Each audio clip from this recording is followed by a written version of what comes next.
दोस्तों पिछले हफ्ते क्या हुआ कि मेरा एक दोस्त है जो कि जनरल स्टोर चलाता है। अब होता ये है कि उसकी शॉप का पंखा बिगड़ जाता है। अब पंखा रिपेयर करने के लिए वो बुलाता है इलेक्ट्रिशियन को। इलेक्ट्रिशियन आता है। मेरा दोस्त सोचता है कि भाई छोटा सा काम है, पंखा रिपेयर करना है, चलती दुकान में ही हो जाएगा।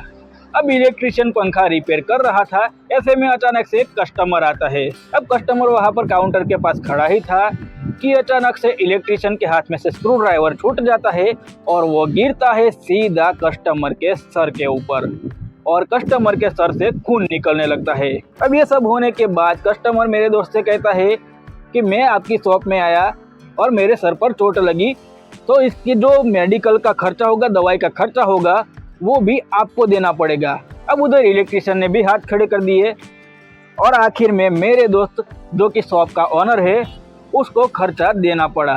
अब ऐसा ही एक और किस्सा है कि एक प्लम्बर था, उसको कॉल आती है कि भाई जो कस्टमर है उसके यहाँ की पाइप, पानी की पाइप जो होती है वो जाम हो गई है, उसे चेंज करनी है, उसके लिए उसको कॉल आता है। अब प्लम्बर जो है वो उस पाइप को चेंज करने के लिए जाता है। अब होता ये है कि जो पानी की पाइप चेंज करनी थी वो जिस दीवार पर लगी थी वो दीवार कमज़ोर हो चुकी थी और ये बात प्लम्बर को पता नहीं थी। उसने पुराना पाइप निकाल दिया और नया पाइप लगाते वक्त वो कील ठोक रहा था और कील ठोकते वक्त जो वाइब्रेशन होता है उसके चलते वो जो कमज़ोर दीवार थी वो गिर जाती है। अब कस्टमर जिसकी वो दीवार थी वो मानने को तैयार ही नहीं था कि ये दीवार पहले से कमज़ोर थी। वो तो ये दावा करता है कि भाई हमारी दीवार बिल्कुल मजबूत थी, तुमने ही ज़्यादा जोर लगा दिया और हमारी दीवार गिरा दी। अब देखिए प्लम्बर तो गया था वहाँ पर 500 से 700 रुपये का काम करने के लिए, लेकिन उसको हो गया दीवार का नुकसान, 20 से 22 हज़ार रुपये का नुकसान हो गया उसको, दीवार का खर्चा भी उसको देना पड़ा। अब ऐसे ही किस्से बार बार सामने आते हैं कि भाई आप कुछ काम करने जाते हैं बिजनेस के रिलेटेड और थोड़ा सा कमाई वाला काम होता है, लेकिन वहाँ पर नुकसान आपको काफ़ी बड़ा हो जाता है। अब ऐसे केसेस से बचने का एक ही उपाय है और वो उपाय है CGL इंश्योरेंस, यानी कि कॉमर्शियल जनरल लायबिलिटी इंश्योरेंस। तो क्या है ये CGL इंश्योरेंस, कैसे काम करता है, कैसे इन सारे नुकसानों से हमें बचाता है, ये सारी जानकारी इस वीडियो में मैं आपको देने वाला हूँ। तो वीडियो में आखिर तक हमारे साथ बने रहिए और चैनल को अगर सब्सक्राइब नहीं किया है तो चैनल को सब्सक्राइब कर दीजिए। तो चलिए शुरू करते हैं।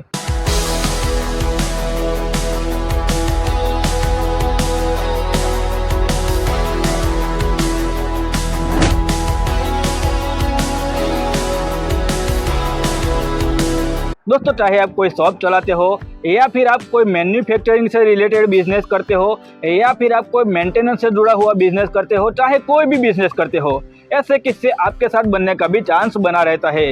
ऐसे में नुकसान से बचने के लिए हमें CGL यानी कि कॉमर्शियल जनरल लायबिलिटी इंश्योरेंस करवाना होगा। ये इंश्योरेंस आपको ऐसे नुकसानों से बचाता है। तो दोस्तों मैं आपको बता दूं कि ये जो जनरल लायबिलिटी इंश्योरेंस है वो बेसिकली थर्ड पार्टी इंश्योरेंस है।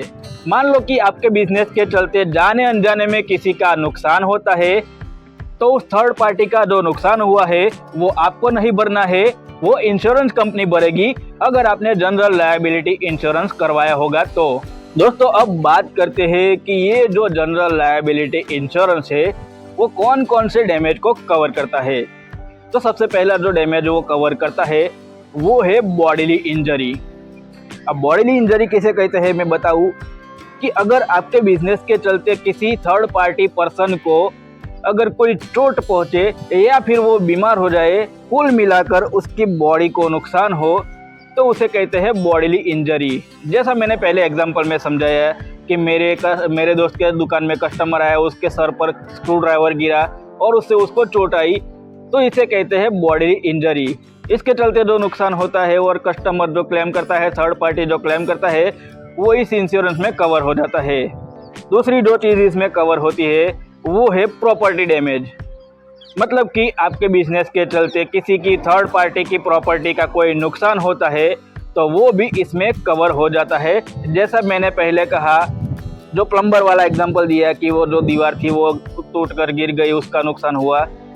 इसके अलावा अगर कोई मेंटेनेंस का काम कर रहे हो, आप मान लो कि AC रिपेयरिंग का काम कर रहे हो, फ्रिज रिपेयरिंग का काम कर रहे हो और कस्टमर की कोई चीज़ है जैसे कि AC फ्रिज रिपेयर करते वक्त उसका कोई स्पेयर पार्ट टूट गया गलती से आपसे, तो वो भी इसमें कवर हो जाएगा।